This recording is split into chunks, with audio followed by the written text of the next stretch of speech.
कृष्ण। श्रीमद् भागवतम स्कंध 2। आज हम अध्याय 9 प्रारंभ करने वाले हैं।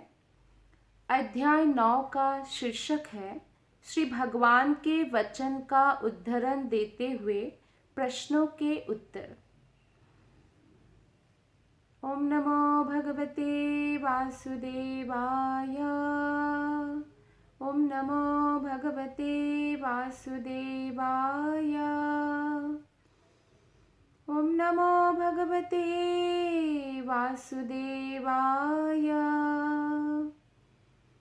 नारायणं नमस्कृत्य नरं चैव नरोत्तमं देवीं सरस्वतीं व्यासं ततो जयमुदीरयेत्।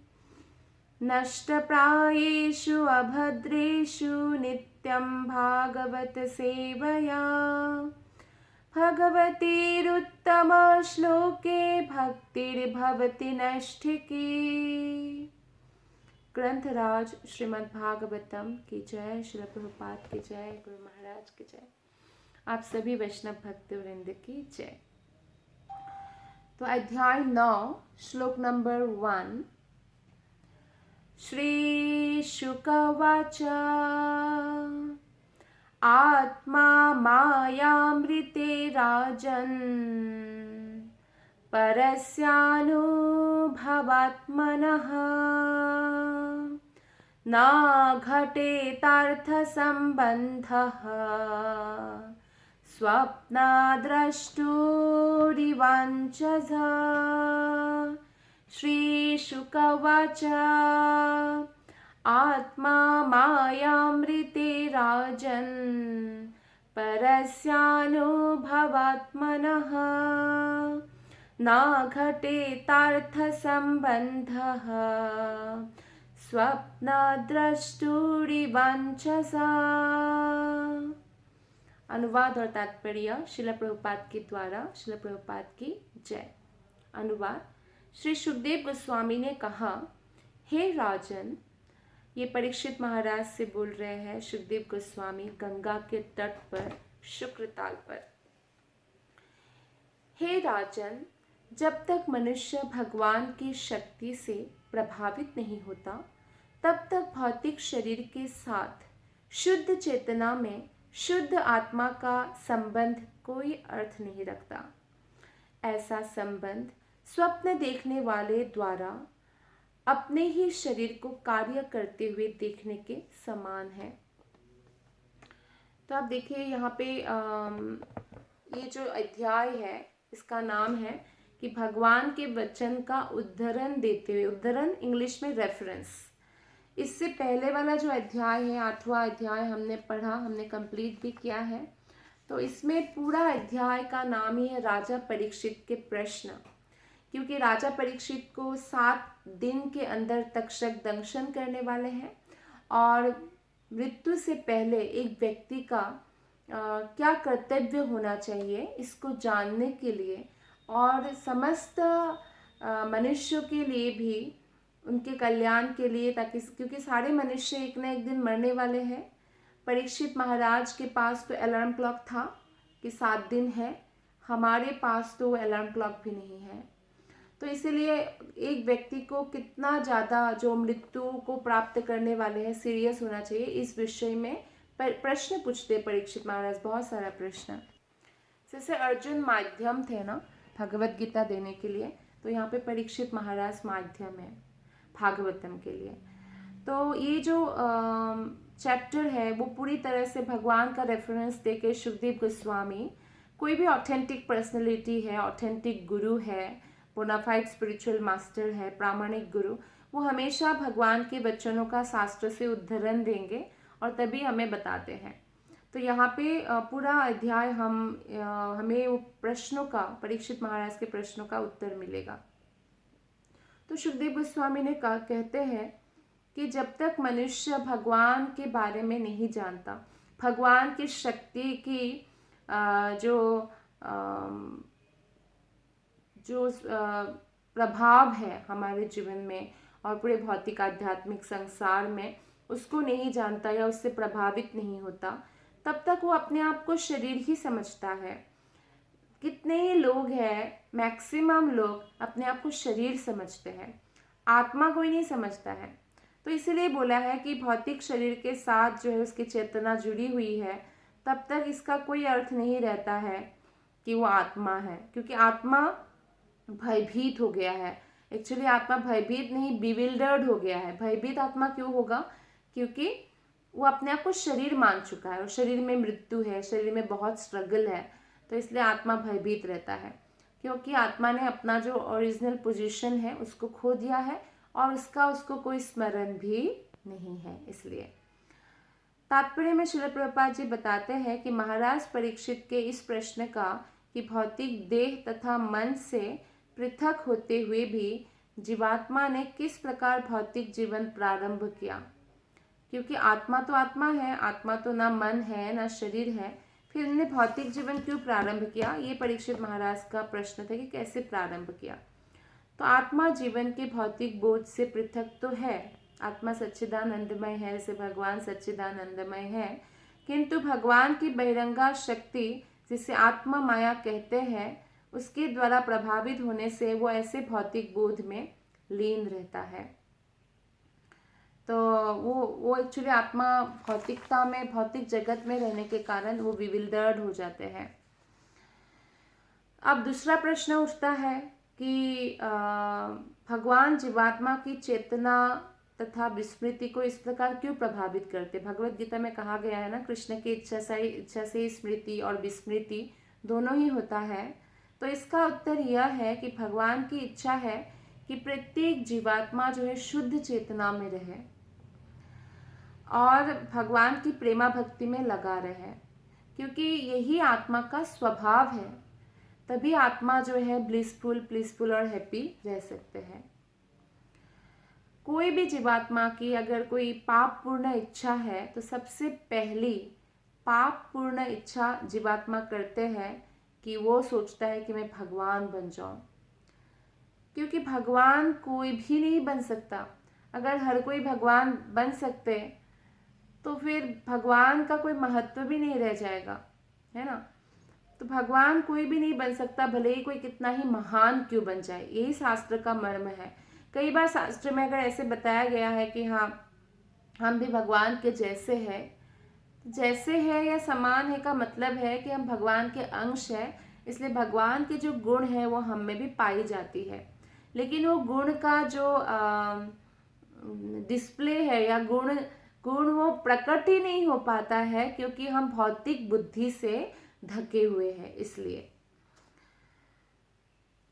तो इसलिए क्या करते हैं, जैसे कोई माँ है, बच्चा बहुत जिद कर रहा है, मुझे चांद चाहिए चांद चाहिए चांद चाहिए। तो अब हनुमान जी तो है नहीं, हनुमान जी को वो चाहिए था सूर्य को लाल लाल देखा, सोचा कोई फल है, पावरफुल है, तुरंत पहुंच गए वहाँ पे, है ना। तो ऐसा तो नहीं है साधारण बच्चा, वो रोता है माँ मुझे वो चांद चाहिए, तो माँ उसको एक मिरर देती है, क्योंकि साधारण बच्चा है, वो हनुमान नहीं है कि वहाँ तक पहुँच जाएंगे।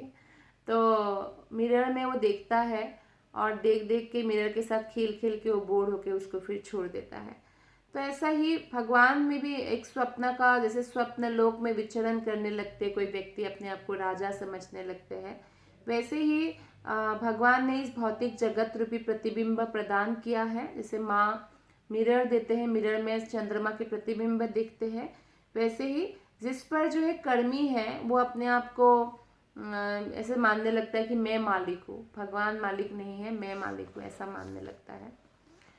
तो बद्ध जीव स्वप्न वश अपने आप को भौतिक शरीर में मैं सोचता है कि मैं ये भौतिक शरीर हूँ, ये जो संबंधी है मेरा है।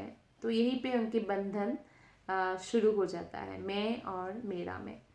श्लोक नंबर 2, बहुरूपा इव भाति मायया बहुरूपया रममाणो गुणेश्वस्य ममहम इति मन्यते। मोहग्रस्त जीवात्मा भगवान की बहिरंगा शक्ति के द्वारा प्रदत्त अनेक रूप धारण करता रहता है। जब बद्ध जीवात्मा भौतिक प्रकृति के गुणों में रम जाता है, कोई तमोगुण में, कोई रजोगुण में, कोई सत्वगुण में, अलग अलग गुण में जब रम जाता है, तो वो क्या करता है, वो ये भूल करता है कि अपने आप को जो है वो हमेशा ऐसा सोचता है कि मैं हूँ, ये मेरा है। मान लीजिए उसको अमेरिका में जन्म हुआ है तो वो सोचेगा कि मैं अमेरिकन हूँ। भारत में जन्म हुआ है तो सोचेगा मैं भारतीय हूँ और यही मेरा असली पहचान है। लेकिन आत्मा का असली पहचान आत्मा के रूप में है। हाँ, उनको शरीर मिला है भारत में या अमेरिका में या जो भी शरीर मिला है, लेकिन हम वो शरीर नहीं है, वो कर्मों के हिसाब से हमें मिला है, लेकिन हम एक्चुअली क्या है, आत्मा है। तो ये अलग अलग रूप धारण करते हैं। 84 लाख योनियों में हम भटकते रहते हैं जब तक हम ये नहीं जान लेते कि हम आत्मा हैं। पहले तो संबंध ज्ञान होना चाहिए कि हम आत्मा हैं और भगवान के साथ हमारा क्या संबंध है। जब संबंध पता चलेगा कि हम भगवान के अंश हैं, तो फिर भगवान तक कैसे पहुंचना है वो अभिधेय है। कैसे? अभिधेय। और प्रयोजन क्या है? कृष्ण का प्रेम। तो इसीलिए ये बहुत इम्पॉर्टेंट है कि हम अलग अलग योनियों में ना भटके। देखिए, इतने सारी योनियां हैं। पहले तो पानी में रहते हैं, पानी में ही 9 लाख प्रकार के अलग अलग योनियां हैं, अलग अलग जीवात्माएं हैं जिसमें हमें शरीर मिलता है। छोटी मछली को बड़े मछली खा जाते हैं, फिर बड़े मछली का और भी बहुत सारे स्ट्रगल होता है, ऐसे जीवन निकल जाता है। उसके बाद पानी में जन्म लेने के बाद 20 लाख जन्म हमें स्थल में मिलता है, पौधा, फ्लावर या ट्रीज के रूप में मिलता है। फिर उसके बाद हमें 11 लाख जन्म, 11 लाख योनि मिलता है, कीड़े मकोड़े, सांप, बिच्छू, छिपकली, इंसेक्ट्स आदि का मिलता है। उसके बाद 10 लाख योनि होता है अलग अलग प्रकार के चिड़िया, चिड़िया के रूप में आसमान में। लोग सोचते हैं वाह, हम लोग भी चिड़िया होते तो आसमान में उड़ते। आसमान में उड़ना कोई बहुत बड़ी बात नहीं है। आसमान में उड़ते उड़ते भी चिड़िया थक जाती है, क्योंकि उनका वही mode of walking and talking and everything है। लेकिन उसमें उनका जीवन बहुत ही कष्टमय होता है, कभी भी कुछ भी हो सकता है। और उसके बाद उनको जन्म मिलता है 30 लाख अलग अलग प्रकार के पशु की योनि में हमें जाना पड़ता है। उसमें भी बहुत सारे कष्ट है, और खासकर जंगली पशु है, बीमारियां हो जाएगी, कोई दूसरा पशु काट देगा, वो करेगा, तो लोग ऐसे ही कष्ट में रहते हैं। और ऊपर से खाना, रोज ही खाने के लिए निकलना है, फ्रिज तो है नहीं फ्रिज में रख दे, तो रोज ही निकलते हैं, बस यही कार्य में दिन भर लगा रहता है। और ये 4 लाख योनि मनुष्य की है। जब मनुष्य की योनि हम प्राप्त करते हैं ना, तो ये हमारे पास एक बहुत बड़ा अपॉर्चुनिटी है। मनुष्य में भी पहले तो वो जंगली जो मनुष्य है वो सब बनते हैं, तो उसके बाद धीरे धीरे जो है और अपने कर्मों के हिसाब से भी उनको अलग अलग मनुष्य के रूप में जन्म मिलता है। तो ये पद्म पुराण में दिया गया है इसके बारे में। तो बहुरूपी ऐसे बहुत प्रकार की योनियां हमें प्राप्त होता रहता है। और जब हम मनुष्य योनि भी प्राप्त होते हैं, पहले तो बच्चे होते हैं असहाय सा, फिर यंग होते हैं, फिर वृद्ध हो जाते हैं, फिर शरीर छोड़ना होता है, फिर दूसरा शरीर, तीसरा शरीर, तो ऐसे बदलते रहना पड़ता है। हाँ, कोई व्यक्ति अगर इतना पुण्य कमा ले तो वो उच्च लोक में भी शरीर प्राप्त कर सकता है। जैसे देवता लोगों का शरीर है, वो लोग भी आत्मा है, पर उनका शरीर मनुष्य के शरीर से काफ़ी शक्तिशाली, तेजवान, और वो लोग बहुत पावरफुल होते हैं, ऐसा भी प्राप्त कर सकते हैं। लेकिन हमारे शास्त्र क्या कहते हैं कि जो सबसे अधिक बुद्धिमान है वो कौन सा शरीर प्राप्त करने चाहेगा? आध्यात्मिक शरीर। अपने घर में वो वापस जाना चाहेगा, जो भगवान का धाम है। तो जीवात्मा जो इच्छा करते हैं और उसकी पूर्ति के बारे में निरंतर सोचते रहते हैं, ये सुनहले पर्वत का स्वप्न देखने के समान है। सुनहले मतलब सोने का पर्वत ना। पर्वत, सोने का पर्वत कहाँ है? जब आंखें खुलता है तो नहीं मिलता है। तो ऐसे ही उनका जीवन एक के बाद एक निकल जाता है। श्लोक नंबर 3।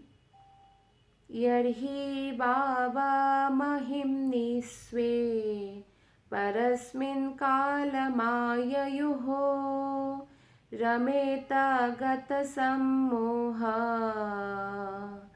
त्यक्तो दास्ते तदोभयम्। जैसे ही जीवात्मा अपने स्वाभाविक महिमा में स्थित हो जाता है और काल तथा माया से गुणातीत हो जाता है, वैसे ही वो जीवन की दोनों भ्रांत धारणाओं से मुक्त हो जाता है, उसको त्याग देता है। वो क्या है दोनों भ्रांत धारणा? मेरा और मैं, और शुद्ध आत्मा स्वरूप में प्रकट होता है। तो भगवान की भक्ति करके ही ये संभव हो सकता है कि कोई व्यक्ति इन दोनों भावों से मुक्त हो जाए कि मैं कृष्ण का शाश्वत दास हूँ, ऐसी भावना तक आए। ये नहीं कि मैं बहुत बड़ा योगी हूँ, मैं बहुत पावरफुल व्यक्ति हूँ, लाइक दैट, और मेरा परिवार, मेरा देश, मेरा ये जाति, मेरा मेरा मेरा, इसी की वजह से आपस में लड़ते हैं। दो जाति क्यों लड़ता है, दो कंट्री क्यों लड़ता है? अगर सबके अंदर ये ज्ञान आ जाए कि हम आत्मा है, भगवान के अंश हैं, और किसी की भी हानि करने से भगवान हम पर अप्रसन्न होंगे, तो कोई किसी से लड़ेगा ही नहीं, क्योंकि ये भावना प्रबल नहीं है। वो नहीं सोचते हैं कि हम भगवान के दास है, वो सोचते हैं कि सबको मुझे अपना दास बनाना है, मैं सबका मालिक बन जाऊं। तो कोई अगर ऐसे सोचते हैं, इसमें भी मेरा मेरा मेरा, वो इतना घातक नहीं है। लेकिन कोई अगर सोचे कि मैं भगवान हूँ, मैं परम ब्रह्म हूँ, ये बहुत घातक है। तो इससे हमें मुक्त रहना चाहिए, क्योंकि कोई कितना ही महान बने, वो भगवान नहीं बन सकता। निस्संदेह अनेक बातों में जीवात्मा तथा भगवान में एक रूपता तो है, लेकिन फिर भी जीवात्मा भगवान के अधीन है। जो बड़ी बड़ी शक्तियाँ, महामाया माँ देवी दुर्गा है, और बड़ी बड़ी शक्तियाँ हैं, अंतरंगा शक्ति है, सब लोग जब भगवान कृष्ण के अधीन है, तो हमारी क्या औकात है, और हम ऐसे कैसे सोच सकते हैं? कोई आकर आपको अगर कल बोले कि आप भगवान बन सकते हैं, पर अच्छा लगता है सुनना कि मैं क्या यहाँ पे स्ट्रगल करता रहूँ इस दुनिया में, भगवान ही बन जाता हूँ, कुछ करना ही नहीं पड़ेगा। लेकिन ये एक भ्रांत धारणा है, यही यहाँ पे बताया गया है। तो भगवत गीता का कथन है कि परमेश्वर के शरण में जा करके मनुष्य माया के वश से मुक्त हो सकता है, किंतु यदि वो समर्पण नहीं करता भगवान के प्रति, तो फिर हमेशा माया में रहेगा। वो कभी भी माया से, भौतिक मोह, लोभ, काम, क्रोध से मुक्त नहीं हो सकता है। इसलिए मनुष्य को चाहिए कि भक्ति के अभ्यास से भगवान की प्रेमा भक्ति में दृढ़ता से स्थित होकर इन दोनों धारणा को त्याग दे, मैं और मेरा। भगवत गीता में 14वें अध्याय के 26 नंबर श्लोक में भगवान पुष्टि करते हैं। भगवान कहते हैं, मां चायोऽव्यभिचारेण भक्ति योगेन सेवते सगुणान्मतीतेनान् ब्रह्म भूयाय कल्पते। अतः मनुष्य को चाहिए कि निष्ठापूर्वक भगवान का पूजन, भगवान का महिमा का गायन सुपात्र से, ये नहीं कि जिसने केवल भागवत कथा करना एक पेशा बना लिया है, लेकिन वो भागवत के हिसाब से अपना जीवन को नहीं जीते हैं। पैसा कमाने के लिए उन्होंने ये आर्ट सीखा है, कम्युनिकेशन स्किल एंड लोगों को कथा बोलने का। उनसे ना सुने, उनसे सुने जो प्रामाणिक भक्त है, जो भक्ति योग को गंभीरता से स्वीकार कर चुके हैं। जो कर्मी होते हैं, कर्मियों को मेरा मेरा भाव बहुत प्रिय होता है, और जो ज्ञान योग में होते हैं उनको मैं भाव बहुत प्रिय होता है, कि ज्ञान का अहंकार तो होता ही है। ज्ञान योग को सर्वोपरि नहीं मानना चाहिए, भक्ति हो चाहे कुछ भी हो, ज्ञान की तो ज़रूरत है। भौतिक जगत में भी ज्ञान होता है, भौतिक ज्ञान होता है, लेकिन जब कोई बस ज्ञान के पीछे भागते हैं, लेकिन वो कार्य नहीं करते भगवान की सेवा के लिए, भगवान को प्रसन्न करने के लिए। जैसे कोई स्त्री है, वो बोलती है अपने पति को, मैं आपसे बहुत प्रेम करती हूँ, लेकिन वो कभी भी कोई सेवा नहीं करती, ना उनको किसी प्रकार से सहायता करती है, तो वो ऐसा ही है। इसलिए केवल ज्ञान से हम भगवान कृष्ण के धाम नहीं पहुँच पाते हैं, हमें भक्ति करना ही पड़ता है। श्रील व्यासदेव जी ने अपने महान ग्रंथ, जो हम अभी पढ़ रहे हैं, श्रीमद् भागवतम में मोहग्रस्त जीवात्मा कैसे भक्ति योग के द्वारा भगवान को प्राप्त कर सकते हैं, इसके बारे में बताया है। तो हम बद्ध जीव को चाहिए कि इस महान ज्ञान का हम पूरा पूरा लाभ उठाएं। श्लोक नंबर 4, आत्मा तत्त्वविशुद्ध्यर्थं यदाह भगवानृतं ब्रह्मणे दर्शयन् रूपम् अव्यलीकाव्रताद्रितः। अनुवाद: हे राजन, भगवान ने ब्रह्मा जी की भक्ति योग की निष्कपट तपस्या से अत्यंत प्रसन्न होकर उनके समक्ष अपना शाश्वत दिव्य रूप प्रकट किया और बद्धजीव की शुद्धि के लिए यही परम लक्ष्य भी है। तो ब्रह्मा जी कौन सा योग करते? भक्ति योग करते हैं। तो हम लोग जो है ब्रह्मा जी की परंपरा में है। पद्म पुराण के अनुसार 4 परंपरा वैध है, जिससे हम भगवान के धाम में जा सकते हैं, भगवान के प्रेम को प्राप्त कर सकते हैं, अन्यथा नहीं। वो 4 परंपरा ब्रह्मा जी से शुरू हुआ है, एक परंपरा जिससे हम लोग बिलोंग करते हैं, और एक परंपरा श्री संप्रदाय है जो लक्ष्मी जी से शुरू हुआ है। एक परंपरा है कुमार संप्रदाय जो ब्रह्मा के पुत्र 4 कुमार जो है उनसे शुरू हुआ है, और एक परंपरा है रुद्र संप्रदाय जो भगवान शिव जी से शुरू हुआ है। इन चारों परंपराओं में भगवान की, कृष्ण की भक्ति सिखाते हैं। तो ब्रह्मा जी जो है भक्ति योगी है, वो ज्ञान योगी या ध्यान योगी नहीं है, और निष्कपट तपस्या के कारण भगवान उन पर प्रसन्न हुए और शाश्वत दिव्य रूप प्रकट किया। वैसे तो हमारे सामने जो भगवान का मूर्त होते हैं, विग्रह होते हैं मंदिर में, वहाँ भी भगवान प्रविष्ट होकर हमसे प्रेम का आदान प्रदान करते हैं, लेकिन ब्रह्मा जी के सामने ऐसा रूप नहीं था। वो जैसे नॉर्मल, जैसे आप हमारे सामने आए तो जैसे जैसे एक दूसरे को हम देख सकते हैं, छू सकते हैं, वैसे रूप में ब्रह्मा जी के सामने प्रकट हुए। लेकिन जब तक हमारे भौतिक अविद्या हमारी बुद्धि को धके रखते हैं तो हम कुछ भी नहीं देख सकते ना। सबसे बड़ा अभिशाप या सबसे बड़ा मतलब मिसफॉर्चून, दुर्भाग्य यह है कि जब हमें भगवान है कि नहीं उसी पर संदेह होता रहता है। ये सबसे बड़ा दुर्भाग्य है। तो अंधकार में आप देखिए, अंधकार है तो अपने हाथ को भी नहीं देख सकते। रात को अंधकार में आप सो जाते हैं अगर, तो आप बाथरूम भी जाना है तो आप बहुत धीरे धीरे चलते, बल्कि उस घर में आप रोज घूमते हैं, फिर भी देख नहीं सकते, अपना हाथ नहीं देख सकते, सूर्य को नहीं देख पाते हैं, ना कोई जगत को, ना किसी चीज़ को देख पाते हैं। लेकिन सूर्य की रोशनी आते ही हम सब कुछ देख सकते हैं। तो इसी प्रकार से जब तक हमें भागवत का ज्ञान नहीं होता है, भागवतम का, तब तक हम इन भ्रांतियों से दूर नहीं हट सकते हैं। भागवतम ज्ञान भी अलग अलग प्रकार है। जैसे भौतिक ज्ञान है, भौतिक ज्ञान से आपको नौकरी मिलेंगी। मीराबाई ने कहा कि मीराबाई का एक सॉन्ग है ना कि मुझे चाकर राखो जी, चाकर, मुझे नौकर बना लो भगवान कृष्ण आप अपना। क्योंकि भगवान का नौकर एक्चुअली वो यहाँ के नौकर जैसा पोजीशन नहीं है। भगवान अपने दास को अपने सर पर चढ़ा कर रखते हैं, लेकिन यहाँ के बॉस क्या ऐसा आपको करते हैं? नहीं करते हैं, राइट। तो इसीलिए यहाँ पे हम लोग अभी जो कॉलेजेस है, यूनिवर्सिटीज़ है, वहाँ पे कितने यूनिवर्सिटीज़ है जो आपको एंटरप्रेनर बनाते हैं, बिजनेसमैन बनाते हैं? बहुत कम। मैक्सिमम है कि आप कैसे अच्छा बेहतर नौकर बन सकते हैं, और फिर रिज्यूमे ले जा के हम अलग अलग कंपनी के सामने रखेंगे कि मुझे चाकर राखो जी, मुझे नौकर रखो जी। तो यही हम करते रहेंगे हर जन्म में। तो इसलिए हमें अभी बैलेंस बनाना होगा। अभी बहुत जन्मों से हम ये सब कर चुके हैं और बहुत सारा एक्सप्लॉयटेशन हो चुका है, स्ट्रगल हो चुका है। तो अभी हमें थोड़ा और तपस्या करना है आत्मा के लिए कि साथ के साथ हम बैलेंस बनाएं। पेट पूर्ति के लिए तो कार्य करना ही पड़ेगा, लेकिन अब बैलेंस बनाएं और भगवान की भक्ति में लग जाए। क्यों ना हम ऐसा ज्ञान प्राप्त करें जिससे हमारा विश्वास जो है दृढ़ हो जाए। कितने लोग हैं भागवतम को खोलकर पढ़ते हैं या सुनते हैं, या भागवत गीता को सुनते हैं या पढ़ते हैं। आप यूट्यूब में भी बहुत सारे लेक्चर्स आपको मिल जाएगा, आप देखिएगा कितना व्यूज़ होता है। जो एक मटेरियल चीज़ों का एक कोई ऐसा कोई भी ऐसे मीनिंगलेस गाना निकल गया और सबको हंसी आ रही है, उसमें जितना मिलियन व्यूज़ होता है, जो वायरल हो जाता है, भगवत कथा में बहुत कम होता है। अभी भी बहुत ही कम लोग हैं। अभी तो कलयुग का शुरुआत है, अभी ही इतना कम लोग हैं, तो आप सोचिए आगे आगे कैसा होगा।